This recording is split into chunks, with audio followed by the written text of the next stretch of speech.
숙주나물은 여름에 하루만 지나면 쉬어 못 먹게 됩니다. 숙주나물은 녹두나물입니다. 그러면 왜 녹두나물이 숙주나물로 불리게 되었을까요? 수양대군이 어린 조카 단종을 죽이고 대신 자기가 왕위에 오를 때였습니다. 집현전 학사들이 죽음으로써 항거했으나 그 중에서 신숙주만이 변절하여 수양대군을 지지했습니다. 백성들이 이 사실을 알게 되었습니다. 그때부터 사람들은 녹두나물을 가리켜 숙주나물이라고 불렀습니다. 교회에도 쉬 변하는 숙주나물과 같은 신자들이 많습니다. 하나님은 숙주나물 같은 자를 아주 싫어하십니다.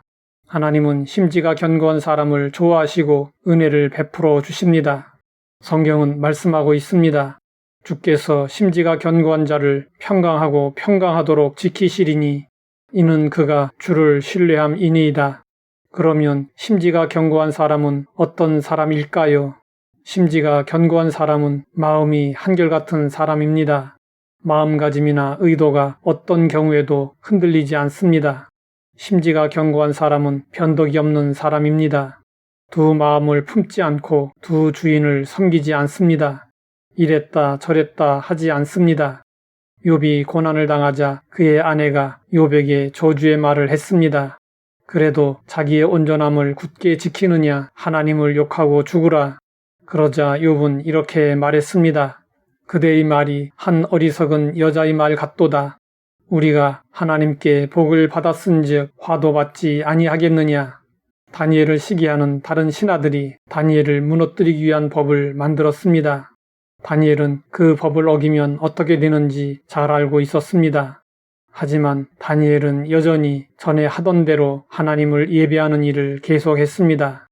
다니엘의 세 친구는 우상 숭배를 거부하다가 풀무불에 던져지게 되었습니다. 우상에게 절을 하면 살려주겠다는 제안을 받았습니다. 그러자 그들은 대답했습니다.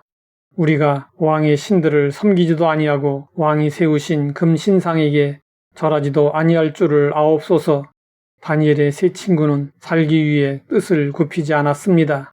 룻은 시어머니 나오미의 하나님을 믿고 나오미를 따라 가기로 뜻을 정했습니다.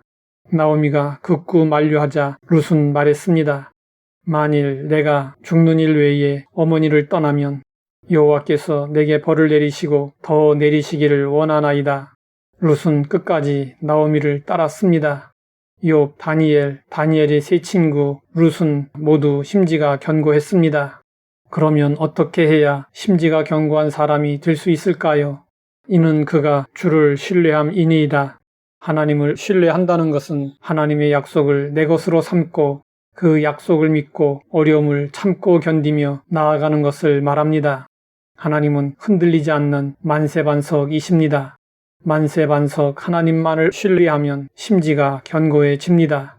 마틴이라는 목사님이 있었습니다. 이분이 외아들과 아내와 함께 교회를 섬기고 있었습니다. 그러던 어느 날 아내가 병이 들었습니다. 그런데 공교롭게도 뉴욕에 있는 어느 신학교로부터 설교를 해달라는 부탁을 받았습니다. 마틴 목사님은 아픈 아내를 그대로 두고 갈 수가 없었습니다. 그래서 아내가 아프기 때문에 돌봐줘야 한다며 사양했습니다. 옆에서 그 이야기를 듣고 있던 어린아들이 말했습니다.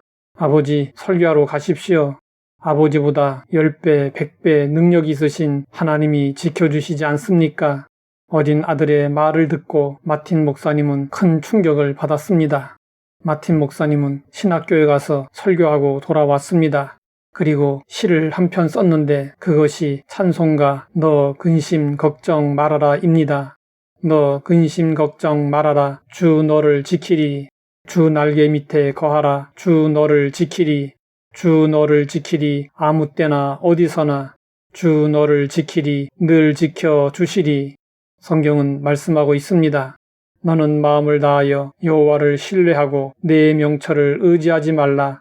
너는 범사에 그를 인정하라. 그리하면 내 길을 지도하시리라.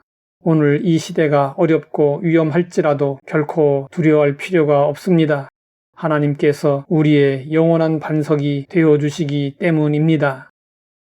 하나님 아버지, 우리의 심지가 어떠한지 살펴보게 하시니 감사합니다. 한결같은 마음으로 끝까지 주님을 사랑하고 섬기게 하옵소서. 예수님의 이름으로 기도드립니다.